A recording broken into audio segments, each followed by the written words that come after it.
Hayi zikhona wena inkinga ezenzekayo nakhona la kuthina kumkhonto wesizwe.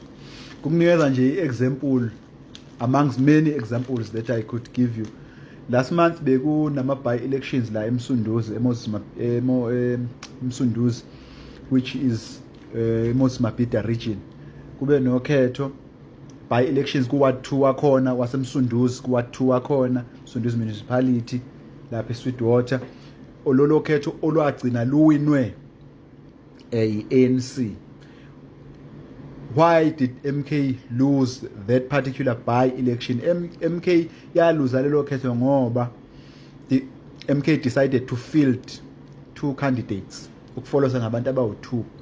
One of those candidates was not the choice of ama-members MK kumbe ama-members abantu abavoti baku-Ward 2, was actually imposed by i-leadership ye-district. So ke baya bobabili, which actually yasplitter amavoti MK and actually gave the ANC a leeway to win that particular by-elections.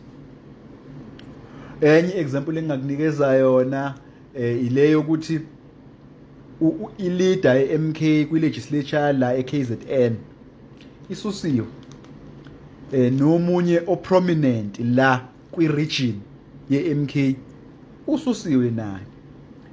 And there are allegations, there are allegations of party monies that are being siphoned out of the party coffers by certain individuals within the movement. Yizo inkinga esinazo lezo, yinkinga lezo. Kuyimanje kunabantu nje abasuspendiwe kwala kwa MK. Noma uyakhumbula yini kwakhona la kwavela khona nje kumedia abantu beyoshaya ama-members e-MK eyoshaya itoyitoyi lapha yakwada kwaDunusa enkandla. So zikhona inkinga la ku-MK ziningi kakhulu futhi, but of course ke phela i-MK is a baby party, is an organization that is going through the process of construction. So inkinga kanjalo, ama-challenges kanjalo, they should be expected.